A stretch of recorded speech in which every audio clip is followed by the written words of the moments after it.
Dr. Bartemus here today with another case study for you, and today we're going to dive into insomnia. So let's look at that case. This is a case of a 45-year-old female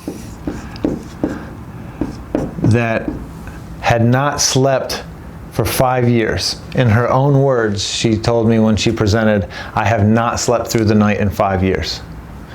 How would that make you feel? Terrible, right? You can, whether you've had insomnia or not, you can empathize with her and know how much you love sleep and how bad that is. So 45-year-old female with insomnia, hadn't slept in 5 years. And of course, if you haven't slept through the night ever, just one time, you know your cognition and your energy the next day was not good. Imagine 5 years of that. So it'll be no surprise to you that she also reported anxiety and constant exhaustion.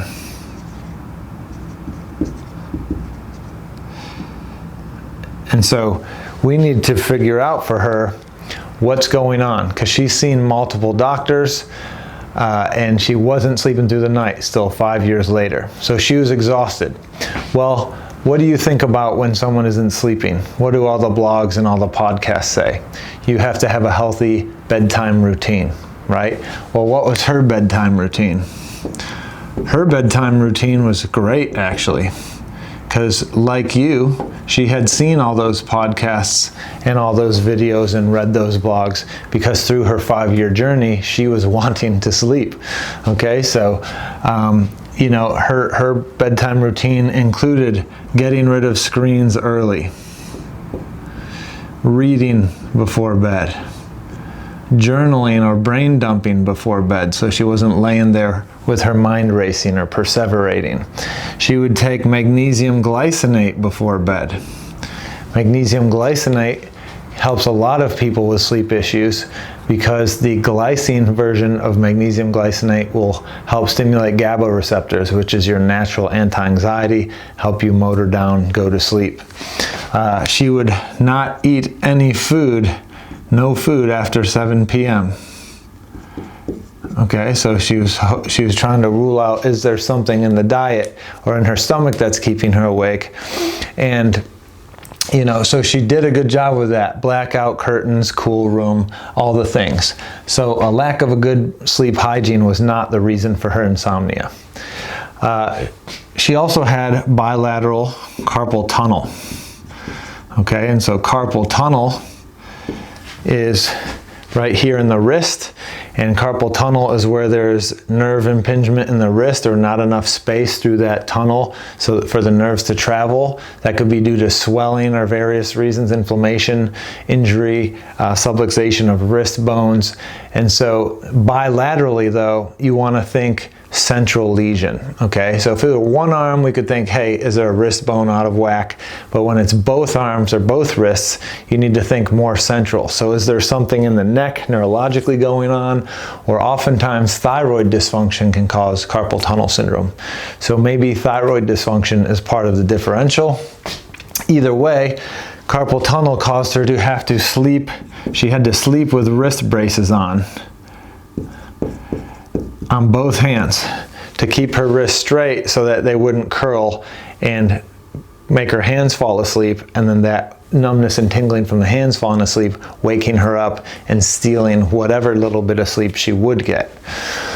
And so, of course, along with being an insomniac for 5 years, if you have insomnia, a lot of things go wrong.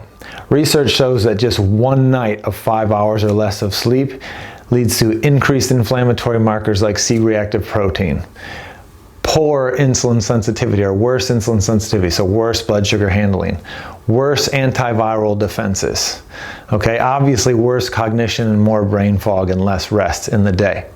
And so she was dealing with all of those things, and because of the insomnia, she had the inability to lose weight. We'll say inability for weight loss. All right, so she presented to me at 159 pounds, which was too heavy for her. Okay, 159.5 to be exact. And this was despite going to Orange Theory 4 times per week. And if you're familiar with Orange Theory is a exercise studio that takes you through high intensity interval training. So high intensity exercise like Orange Theory, CrossFit, etc. Should ramp up your metabolism and help you lose weight. She's training 4 days a week, not losing weight. She also was counting her macros, all right, and tracking her nutrient intake, and she was keeping her calories to 1,200 calories per day. Still not losing weight, even though that puts her in a deficit. So if you're out there doing these things and you can't lose weight, insomnia, and you're not sleeping well, insomnia may be a big part of your picture, okay? Whether or not insomnia is a part of your picture, if you're training 4 or 5 times a week and you can't lose weight, then that's not it, okay? And you need to consider, is the training actually smoking your cortisol to the point where the good exercise that you're doing is actually working against you and causing more stress and more cortisol, and cortisol deposits weight centripetally or around the waist. So that hard exercise may be working against you. And then counting the macros is the same thing, or similar thing. If you're in a constant deficit, constant caloric deficit, that is a stressor, okay? Your body needs fuel to heal and grow. And so if you're constantly at a deficit, that's a constant stressor, more cortisol, gain weight, okay? So sometimes you have to eat more to lose weight, and I know that makes women do this, but eating more is telling your body that there's more coming, so your body doesn't have to hold on to energy resources as tight. And guess what? Which macro has the most calories per gram? Fat at 9 calories per gram. Carbs and protein are 4 calories per gram. So if you're starving yourself every day, your body's going to hold the higher, more nutrient-dense food tighter, which is your fat. If you want to lose fat, you have to eat more and teach the body, hey, there's more coming in 3 hours. We have abundance here. You can let go of those fat stores, okay? So that's what's going on in her case. She saw multiple doctors, wasn't helped, found Functional Medicine Charlotte, and consulted with me to determine, can we do the detective work to figure out what's going on under the hood? And so let's dive into her labs and see what we found. All right, let's dive into her labs. So first things first, if you're an insomniac, we know that impacts insulin sensitivity. So in looking at her blood sugar levels, we saw that her hemoglobin A1C, which is your average blood sugar over the last 90 days, that was borderline lab high at 5.6%. 5.6%. And so that is along that insulin resistance spectrum, okay? Her C-peptide, which is your average insulin over the last 90 days, her C-peptide was functionally high at 2.2. So if you take these numbers into account, and then we saw on her lipid panel, her triglycerides are elevated at 141. These numbers are all saying, hey, this person is on the insulin resistant spectrum. And if you are insulin resistant or heading that way, you're not delivering sugar well to the cells. Well, your cells want to use sugar for energy. If you don't deliver the sugar to the cells well, that raises blood sugar, and increased sugar in the blood is inflammatory. Inflammation holds weight like swelling and edema. So we don't want to be inflamed, and so the body will try and take the sugar that's staying high in your blood, convert it to triglycerides, and store it as fat in the liver. And so now you're not getting energy from the food you took in, you're expending energy to convert it to something else, and you're maybe driving non-alcoholic fatty liver disease. So we need to get her blood sugar figured out so that she can heal and lose weight. So right now, insomnia, blunting insulin sensitivity, overtraining, stress, blunting insulin sensitivity, starving herself, stress, blunting insulin sensitivity, blunting her ability to heal and lose weight. Along with insulin sensitivity, there's often dyslipidemia or cholesterol issues.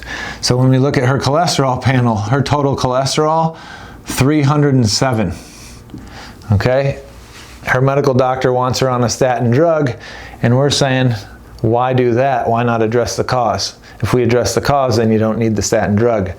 And we'll show you that. Her LDL was elevated at 233. Lab high, okay? Quite high. Her triglycerides, we said, were 141.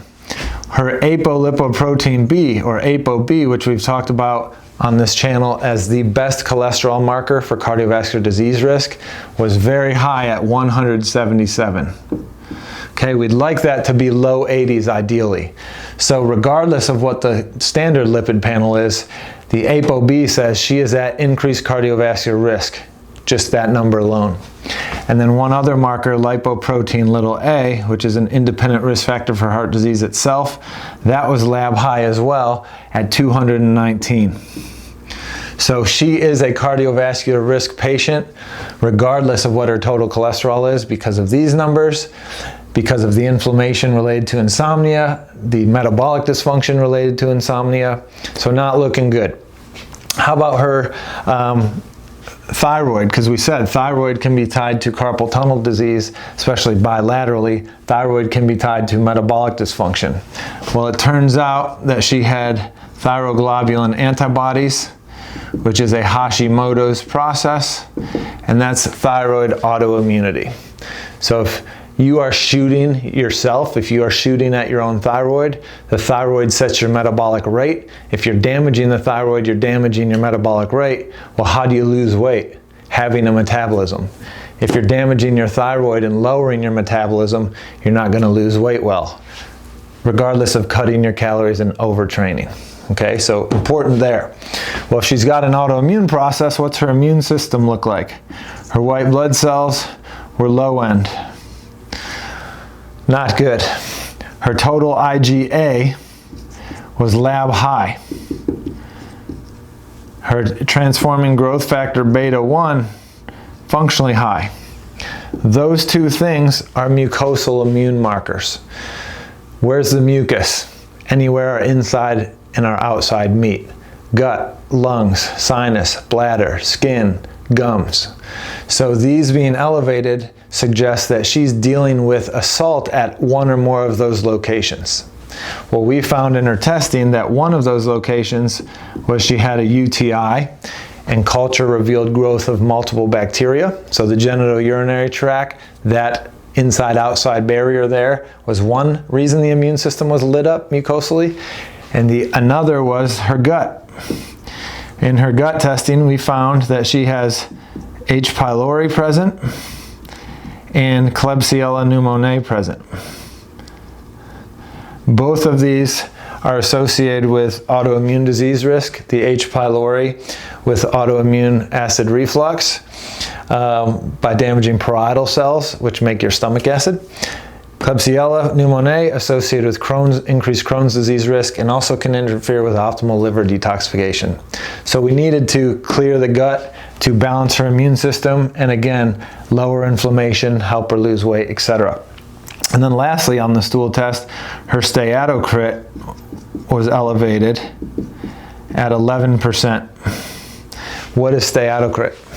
Steatocrit is the marker for fat in your stool. If it's too high, you have too much fat in your stool. That could lead to floating stools, tan color stools, burping, bloating, signs of fat maldigestion and malabsorption. Well, if you're not digesting your fat well, then if you're taking healthy fats like olive oil and omega-3s and things like that, if you're not getting them in, you have expensive feces. So we need to deliver the fat so that she can heal, because again, fat's 9 calories per gram, that's energy, and those essential fats are key for nervous system function, cellular function in every way because of the cell membrane components that they provide. So all this is going on with her. Her main complaint is haven't slept through the night in 5 years. With that, she has anxiety and crazy fatigue, and she can't lose weight. So we found all this. I created an individualized and specific functional medicine action plan for her, and she implemented it. So in 6 weeks, Okay, we created a 12-week plan for her because things take time. She hadn't slept in 5 years. Let's create some momentum.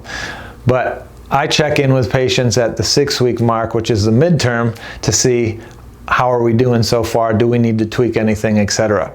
So let's dive in and see her results at 6 weeks. So at 6 weeks, how'd she do? At 6 weeks, she was reporting she was sleeping through the night. In fact, on her 6-week questionnaire, she said that she started sleeping through the night by somewhere between week 3 and week 4. She didn't know exactly. So we'll say by 3.5 weeks, she was sleeping through the night. Boom. After not having slept through the night for 5 years, we have her sleeping through the night, and she's not on any sleep aids. She's not on any trazodone or Ambien or anything like that. Xanax, none of that. Nothing to help her sleep or calm her mind, just cleaning up her health. Because she's sleeping better, she said she has tons of energy now. She's waking feeling rested and has tons of energy to go through her day. That's massive. She said along with that, her anxiety is at the 6-week mark was 70% better. By the 12-week mark, she rated it 100% better, anxiety gone. At the 6 weeks, her gut health had improved. She no longer had any bloating. Her gut was 100% better by 6 weeks. So these are changes that can be created very quickly if we dial in specifically to your body, what are the changes that need to be made? And then you implement those things consistently, building momentum over time. It doesn't take years to heal from things that you've suffered from for years if we nail it. Okay, so that's how she was feeling subjectively. That's how her quality of life was improving. How about her labs? How did her labs improve?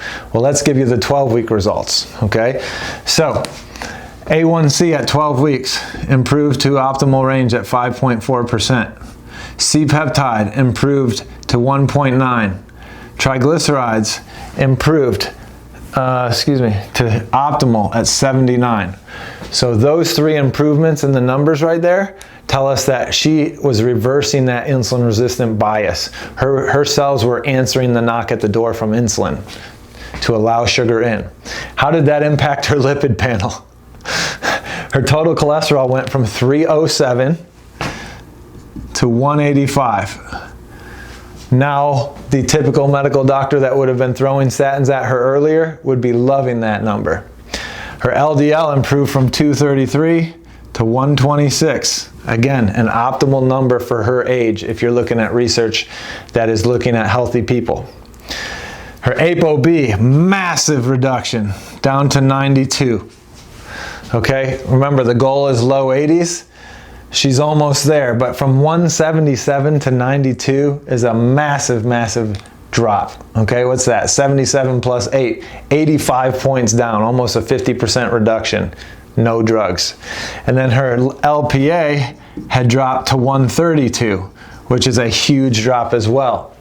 And the LPA is a marker that often has genetic contribution to it. So it's possible that she has some a genetic variant that's contributing to her number being high. And so if that's so, we need future data points. But if that's so, then we just adjust what is optimal for her. So we take what's the lowest number we've ever seen for her, and we base improvement or flares based on that. So massive reduction in not only lipids, but in cardiovascular disease risk, which is the #1 killer. So obviously improving that is very important clinically. Her immune system, white blood cells now optimal. The UTI gone. The IgA had improved to near optimal. The TGF-beta is now optimal. And so gut, 100% better. We saw improved digestion in the fat, bugs knocked out. And so we gave her no drugs for sleep. She already had a good bedtime routine. Her insomnia was tied to metabolic dysfunction. By the way, she's no longer wearing the wrist guards, no longer has the carpal tunnel. So improving the immune function, improving overall metabolic health, probably was behind her carpal tunnel improving. And by the way, she lost 15 pounds from 159.5 down to 144.4, I believe it was. I'll throw the in-body up right here so you can see the pre-post. But she had massive improvement through the detective work that found what are the sticks and the spokes metabolically. If we address those with natural strategies, she achieved a life at optimal, got her sleep back, got her life back. If you're out there struggling with insomnia and all you've tried is trazodone or some medications and you haven't dealt with what's under the hood metabolically, I invite you to reach out at functionalmedicincharlotte.com and partner with me to see if you can be our next success story. You can see her testimonial video right here.